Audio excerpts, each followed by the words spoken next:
This episode is brought to you by Allstate. Some people just know they could save hundreds on car insurance by checking Allstate first, like you know to check the date of the big game first before you accidentally buy tickets on your 20th wedding anniversary and have to spend the next 20 years of your marriage making up for it. Yeah, checking first is smart. So check Allstate first for a quote that could save you hundreds. You're in good hands with Allstate. Savings vary. Terms apply. Allstate Fire and Casualty Insurance Company and Affiliates. Northbrook, Illinois.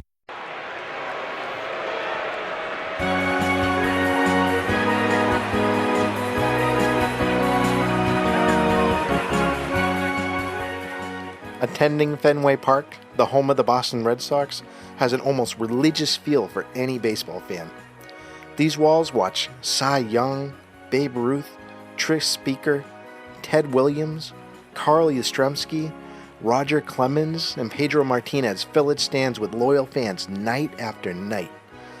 These base paths were home to 8 World Series championship teams, and it hosted 3 All-Star games. Since 1912, this stadium has been the heart of Boston sports. When stepping into Fenway Park, there's one landmark that's truly impossible to miss. That giant left field wall, covered in green paint. It's truly a sight to behold. The Green Monster is a baseball icon. It's one of our great wonders of the world for sports. But it wasn't always a monster, and it wasn't always green. So how did the wall become the left field landmark we know and love today? The Green Monster, on this episode of Rounders, A History of America's Game.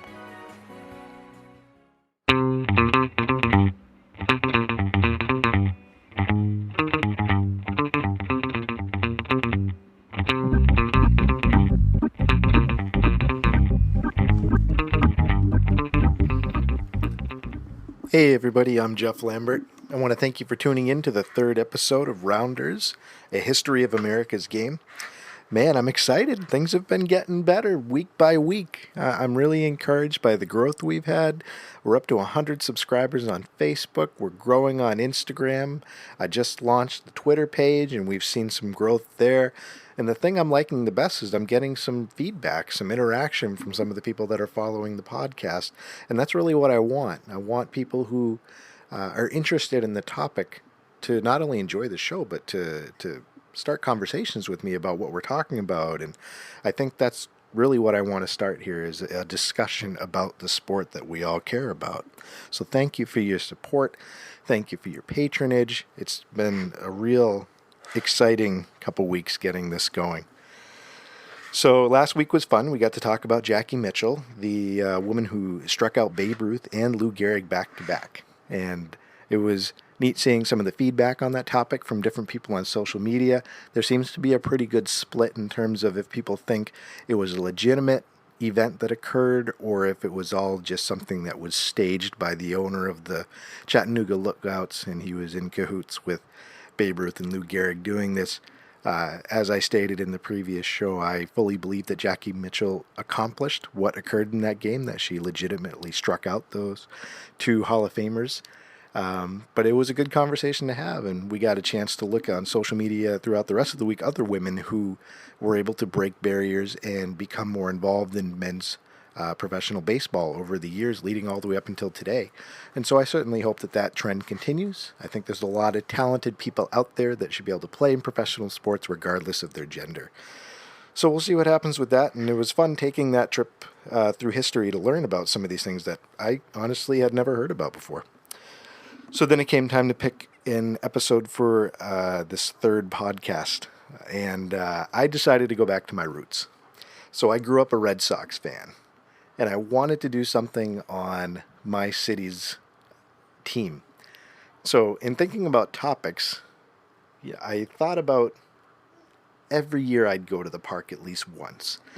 My dad would come home with tickets from his company's seats. We always had the same 4 right in right field, right next to Pesky's pole, which is the foul pole in right field, aptly named after Johnny Pesky, famous Red Sox player, and later on as a coach for the team. It's just something I've always had in my life. I remember being 5 years old, and I'd go to the game, and at that point, The things that you really care about as a 5-year-old are eating Fenway Franks and watching that bright scoreboard out in the outfield. And then at 10 years old, it's about seeing your favorite player make an amazing catch or hit a home run. And I think when I was 10 years old, my favorite player was Mike Greenwell, who was the right fielder for the Red Sox, so I was sitting close to where he was playing. And then you get into your teenage years, you start to really become fully engulfed in the sport that you grew up loving, and you want to go to the chance to go to the park, any opportunity that you can. And when I was young, my mother taught me how to keep a baseball scorecard, and I would always do that no matter which game we went to. And baseball just was something that I grew up with, something that I developed a love for, and not just a love for the sport, but a love for the teams. Boston is very loyal to the teams that occupy their city and their region. And so I'm a Red Sox fan through and through. And I remember that no matter who I took to the park with me to these games, didn't matter their age, their background, whether they like sports or not, when you walk out of that tunnel and you see that green monster in left field, it's a sight to behold. It's something that sticks with anybody, no matter their interest level in baseball. And over the years, I've seen it be a baseball player's best friend or its worst enemy based on what occurs. So the wall gives and the wall takes. And that's happened to the Red Sox both for and against. And it makes the game a little more unpredictable. And I think that's part of the allure of the green monster. So for those of you who haven't had the privilege, nay, the pleasure of visiting Fenway Park, let me just paint a picture of what this icon looks like. So it's located in left field.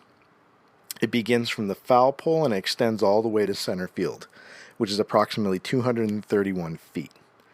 The distance from home plate to the left field wall is only 310 feet, and that makes it one of the closest walls in baseball history. It also rises up 37.2 feet, and that makes it the highest outfield wall in Major League Baseball currently. It would be the highest wall in all of professional baseball, but it's actually 6 inches short from the left field wall at Peoples Bank Park in York, Pennsylvania, which is home to the York Revolution, who play in the Atlantic League. So you would think right-handed hitters would love the green monster. It's closer, it's easier to hit home runs off of, but then you've got it going up more than 37 feet in the air. So you have this towering wall that you look at when you step to the plate. As a matter of fact, former Red Sox pitcher Bill Spaceman Lee, the first time he walked into Fenway Park after he had been signed, he looked at the green monster and he said, "Did they leave it there during the games too?" That's the effect that it had not only on players but also on the fans that came to this stadium night in and night out. So I wanted to go into the history of the green monster and talk about why it became the way that it is today, and it's actually a pretty interesting journey. So we would have to go back to 1911, and that's when the Red Sox owner at the time, his name was John I. Taylor, he purchased a weirdly shaped 9-acre lot because he wanted to build a new stadium. There was a busy road that bordered one of the edges to the property, known as Lansdowne Street, and that was where the left field wall would go. There were a lot of pedestrians walking on that street, and there was a lot of traffic that went back and forth. There were also businesses on Lansdowne Street. So Taylor, looking to make sure that nobody was getting any free peeks during the game, he decided to build a 10-foot-high earthen wall across Lansdowne Street. So basically just imagine building a hill that went up 10 feet. So if you're standing on the street side on Lansdowne Street, you can't see the game because there's this large earth terrace in front of you. Now, he also wanted to use that 10-foot raised hill as overflow seating. In case the games got too crowded, people could go and sit on that earth hill. So on top of the earth hill, he built a 25-foot wood wall, and he placed advertisements across it. So if you're in Fenway Park, you would see a left field wall that went up about 35 feet. You would see a bunch of advertisements on the wood wall, and then there would be this raised 10-foot earth hill at the bottom of it. And that was the view you got, and if there weren't enough seats, sometimes people would sit back there as well. But just imagine playing left field during that time. If a fly ball was hit into left field, and you have to run up that hill to get to the ball, you had to track a ball up 10 feet on an incline. Now, this would only count if nobody was sitting in that overflow seating, but it happened more often than not that left fielders that played in Fenway had to account for that extra incline if the ball was hit that way. And there actually was a Red Sox player who gained quite a bit of fame for mastering that area. And we're going to talk about him more in just a bit. I do want to point out before we go further into this that building high walls was not exclusive to the Red Sox during the early 1900s. There were other ballparks that used that same strategy, and it was usually for the purpose of blocking free looks at the games from outside of the park. So some examples of this, we have Baker Bowl in Philadelphia. It had a right field wall that was only 280 feet from home plate, and that wall was 60 feet high. There was also Washington Park in Brooklyn. That had a right field wall that was only 215 feet from home plate, and it was 42 feet high. Then there was also League Park in Cleveland, and that had a right field wall that was 290 feet from home plate, and that wall went up about 40 feet high as well. So Fenway Park wasn't necessarily unique in having a very high wall with a short distance from home plate to home run territory, but nevertheless, this left field wall at Fenway did become a popular sight to see during this time, and certainly gained popularity as time went on, which we'll talk about throughout the podcast. So let's go back to that left field area at Fenway. Remember, you've got the 25-foot high wooden wall, and then you've got the 10-foot incline there, that earth terrace. So there was a guy named Duffy Lewis. He was Boston's first star left fielder. In addition to being a great player, he was also known for his skill in handling balls that were hit towards that grass terrace. He was able to track balls up that 10-foot incline. He was able to make good catches, know how the ball landed against the wall and how to play it to be able to make the correct play in certain situations. And because of his skill in being able to master this area of the ball field, it was nicknamed Duffy's Cliff. So Duffy Lewis played for the Red Sox from 1910 to 1917. And that cliff was the first defining landmark of that left field area that would eventually become the Green Monster. So in 1934, there was a new owner that bought Fenway and the Red Sox. His name was Tom Yawkey, and he arranged to flatten that ground in left field. So Duffy's Cliff was eventually done away with. And there's a reason why Duffy's Cliff was destroyed. Fenway Park was mostly made of wood, and since everybody and their mother smoked during this time, fires in the park were common. So, for example, on May 8th, 1926, several fires broke out in the stands during the game, possibly due to cigarette and cigar use. There was one fire in particular that broke out, and it happened along the third base bleachers that bordered Duffy's Cliff. That fire was so bad that it destroyed all of the seating, and it left this charred section that went all the way down the left field line. The Boston Globe ran a story the day after this fire occurred, and they said, and I quote, "The fire started in the third base bleachers near the famous Duffy's Cliff. It burned through the wooden fence onto Lansdowne Street, and so heavily damaged the third base bleachers that they are a total loss." And just to confirm that God is a Yankees fan, during that same year, a tornado touched down in Boston, and it caused severe wind damage to the entire ballpark. The storm ripped out about 500 to 600 seats. So between this fire and the tornado, Fenway Park looked like a dump. And the owner, Taylor, at the time, decided to use the insurance money that he got from both disasters, and he spent it on team expenses instead of fixing up the damaged sections to the park.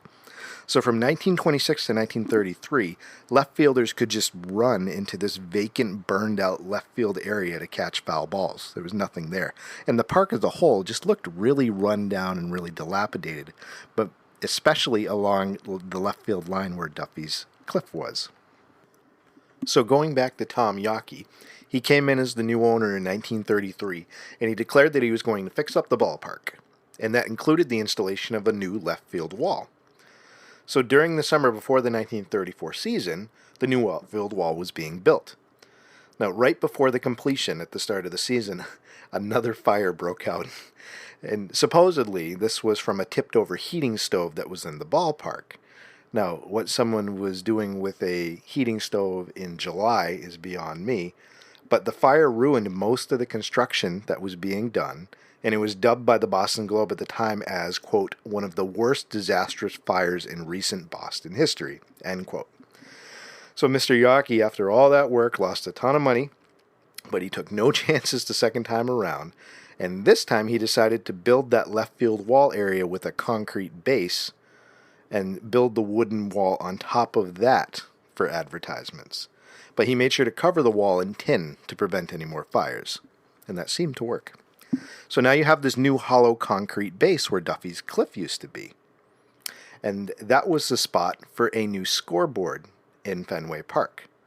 And this new scoreboard that was used along the wall facing the ballpark, it kept balls and strikes and outs, and it also showed the box score for the ongoing game. In addition, there were scores for the other league games that were displayed.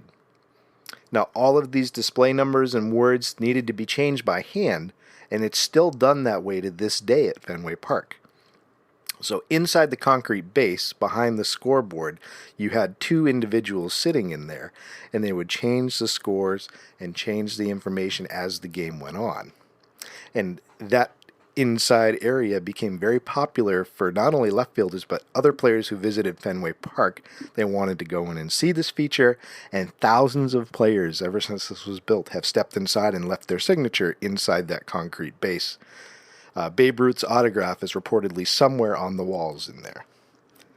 So that was the new concrete base with the new scoreboard. And on top of that concrete base, again, they built a wall for advertisements, and it was covered in tin to make sure that fire didn't break out again. And there were several advertisements that were bought by local businesses that were placed along this wall. So some new additions that were added to this new left field wall included a net that stretched across the entire wall on the very top. That was added in 1936 because several business owners on Lansdowne Street had petitioned Tom Yawkey to please put something up there because home run balls were flying over and landing in the street and actually breaking windows and causing damage to the businesses that bordered that area. So netting was installed, and it would stop the balls from going over the wall into the street. But that created a new problem, and the balls that landed in the net needed to be retrieved. So there was a ladder that was added to the wall. It started 13 feet above the ground, and it ran up the side of the scoreboard to the top of the wall where personnel could go up and collect the ones that were hit up there. Now, there were seats that were added to the top of this wall. We'll talk about that later in 2003. But that ladder, even though it wasn't needed anymore, still is there to this day, and it's left there as a historic reminder. So you see the green monster starting to take shape. There's a high wall, there's a hollow concrete base where a scoreboard exists, and the ladder's there. So we have the beginnings of a monster, but it's not green yet. So why green? Well, in 1947, Tom Yawkey, the owner, decided to remove the advertisements from the left field wall and paint it to match the color of the rest of the walls in the stadium, which at that time was that shade of green. Now, why was the inside of the park painted green? I researched high and low. I called up owner John Henry and left him a message. I'm sure I'll call back. But I couldn't get a definitive answer on this. I came across a couple people that were putting out a popular hypothesis a few times that green was chosen due to the very high Irish population in Boston, and that's the color connection to that group. But there was nothing of substance to back that claim up, so I digress. So we have the wall painted green to match the rest of the stadium. And in 1976, Yawkey covered that wood and tin wall and replaced it with a hard plastic, which gives it the look that we know and love today. So only recently, the Green Monster has ads put back on its wall again. And this started back in 1999. The Red Sox were slated that year to host the All-Star Games, so they put a large advertisement on the Green Monster advertising the upcoming All-Star Game. So that was unveiled. And then as time went on, the Red Sox decided to add more items to the wall. That included the Jimmy Fund, which is the Red Sox charity organization, which is devoted to cancer care and research, and that was added in the mid-2000s. And then to this day, you have several different advertisers that have spots on the green monster. So that's become a thing again. So we have the scoreboard, we have the ladder, we have the green color, and now we have the advertisements back. Now, in addition to that, in 2002, the new Red Sox ownership decided that they wanted to add seats to the top of the green monster, where the netting was. So they removed the netting and placed 274 seats up there. And I can say from experience that it is one of the most unique seats that you can come by in baseball. Now, the tickets are wildly expensive and they're hard to come by, but it's absolutely beautiful up there. It's hard to describe when you see the ballpark from that angle. So the green monster, because of its imposing height and its unique way of changing the game based on how balls are hit there, it's developed its own terminology over the years. So apparent doubles in other parks became known as Fenway singles. Pop flies that would be outs in other parks would graze the wall on their way down and could become doubles. And line drives would clank off the wall for wall ball doubles, as they were called. And long drives that cleared the monster were known as Lansdowne shots. So a terminology started to develop just on how baseballs were hitting the green monster. And over the years, the green monster has been an active part of some amazing moments in baseball history. I decided to choose 3 of my favorite events that I researched that involved the green monster directly and how it directly impacted certain games and events that happened within Red Sox games. There are many more, but these are the ones that stand out in any baseball fan's mind, I think. So let's start off with the first one. I'm going to play the game day audio. I'll give you a little bit of background after I play it, see if you can remember the event.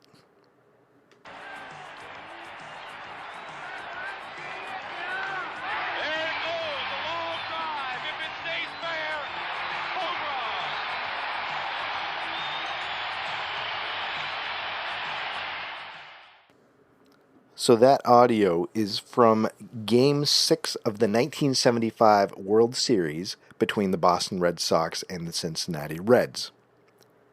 Now, it was the 12th inning, and the Red Sox had a guy at the plate named Carlton Fisk, their catcher, and he faced off against Cincinnati Reds pitcher Pat Darcy.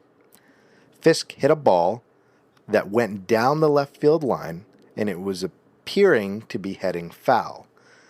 And there's this iconic image of Carlton Fisk jumping up and down and waving the ball fair as he made his way down first base. And it's considered by many to be one of baseball's greatest moments. Now, that line drive ball hit the foul pole and stayed fair, and it gave the Red Sox a 7-6 win and forced the 7th and deciding game of that 1975 World Series. Now, the Red Sox went on to lose that World Series, but that televised moment not only sticks in Red Sox fans' minds, but it also changed the way that TV was broadcast for baseball games because of the emotion that was brought forward from that hit. Now, on a complete side note, the reason that this was such an iconic play, not only in sports history, but also for TV history, as I mentioned, was because of the fact when it was filmed, the camera stayed on Carlton Fisk waving the ball fair down the line instead of focusing on the ball going out of the park. And there was a reason for that. The cameraman that was on duty that night said in an interview that he was distracted by a nearby rat when the ball was hit. So since he was unable to follow the ball where it was going, he decided he was just going to keep the camera on Carlton Fisk instead. Now, that worked out great because of the fact that in later years that caused camera operators to focus most of their attention on the players themselves instead of the ball being hit. So there was a change in how games were filmed because of this. Now let's take a listen to the second most iconic event involving the Green Monster. Here in the 7th inning, the Yankees are trailing 2-0. That is the key man. Stretched by Torres, the set, the kick, and the pitch. Hit deep to left field. This one may be off the wall, maybe in the screen. Home run! Home run for Mookie Betts. Home run, and the Yankees lead it 3-2. Just in the net, in left playing field. The dugout has emptied, waiting for Bucky Dent, who has put the Yankees out in front. 3-2. 3-2. The Yankees lead it on the Dent home run. To my Red Sox fans, I'm sorry. I should have given you some sort of notice before I played that clip. I know it's still raw, especially for those that lived through it. What you just heard occurred in 1978. The Red Sox and the Yankees had finished the season tied for the American League East Division crown, and so there was a tiebreaker game played between the two of them. It was the 7th inning. The Red Sox were up 2-0, and Bucky Dent, who was the 9th player in the order, came up to bat. And Bucky was not known as a power hitter by any stretch. He only hit 40 home runs over his entire 12-year career. So Dent steps up to the plate. He crushes a 3-run homer that goes over the Green Monster, shattering the Red Sox fans' belief that this game was in their hands. The Yankees went on to win that game 5-4. They won the division title, and Boston was out of the playoffs. They had a huge lead for first place in July. They had squandered the whole thing. It's known as one of the largest leads blown for first place in Major League history. So a generation of Red Sox fans that went through this have referred to this moment as Bucky bleeping Dent. So that brings us to my third moment in Green Monster history. And this one's a little more lighthearted, also a little more recent. I'm going to play to you the audio, see if you can remember what occurred. We'll see how he approaches him here in this bases loaded situation. I think Manny's going back.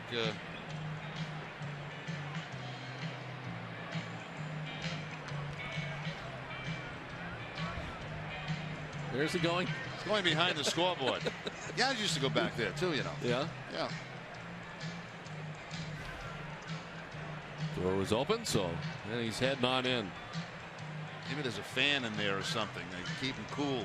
He knows it's not a pitching change, right? Because he's not back yet. I hope so. Maybe the attendant down there should tell him. Can he come back, please? Because it's not a pitching change, and Manny is not in left field. There's no left fielder at this moment. Oh, my goodness. Come on, Manny. Here we go. Hey, here we go.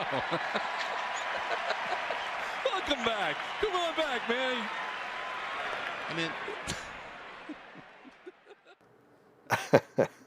Oh, I miss you, Manny Ramirez.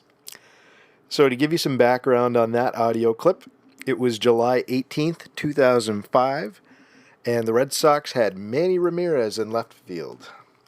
Now, Manny was known for doing some outlandish things while he was out in left field. There were various moments throughout his playing career where he would go into the Green Monster during breaks in the game. He was spotted through some of the holes in the scoreboard talking on his cell phone or drinking Gatorade. But this one in particular was caught by the cameras, and it was a humorous moment. What had occurred was the pitching coach for the Red Sox had gone out to the mound to visit with the pitcher. And at that moment, Manny decided that he was going to go into the Green Monster to supposedly use the bathroom. The thing that happened, though, was the pitching coach was only out there for a short time.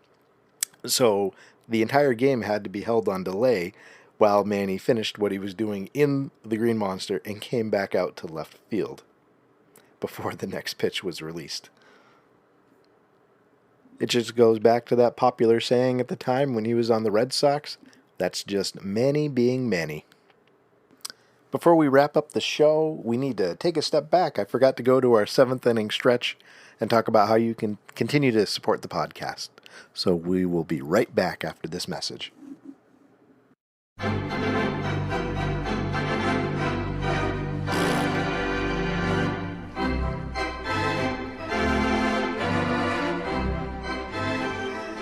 If you're enjoying this podcast, please take a moment and follow us on social media.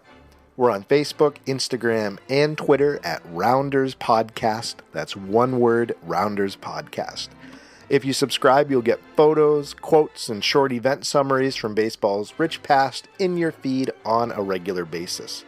I also want to use social media as a means to hear from you about the topics that you would like to see covered in future episodes, so please take a moment, subscribe, and keep in touch. I've also started a Patreon account, so if you'd like to support the podcast financially and would like to support future episodes, please take a moment. Just $1 to $2 a month can go a long way towards helping me upgrade equipment and pay some bills, which gives me more time to focus on putting quality content together for your enjoyment. Members contributing $5 or more a month will receive perks such as show notes with photos and research references, you'll get extra episodes, and you'll get regular live Q&A sessions with me. So if you're interested in supporting financially, just go to patreon.com and search for Rounders Podcast, one word. There's also a link available in the show notes. That's all for now. Let's get back to the show.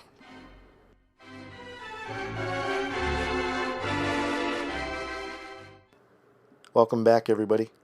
I know that wasn't a true seventh inning stretch session, but it was important for me to get that information in there in case we have any new listeners who need to figure out how they can connect with us on social media or would like to support the podcast. So I appreciate your patience. So we've had an interesting journey this episode in learning about the Green Monster and how it's come to be the icon that's celebrated today. It's over 100 years old, and I know that it's going to continue to inspire awe of anybody that visits Fenway, and it's going to keep bringing that level of unpredictability to any baseball game at Fenway Park. And that's what makes the Green Monster such a unique icon in sports. Again, thank you for taking the time to support this podcast, and remember, there are only 2 seasons, winter and baseball.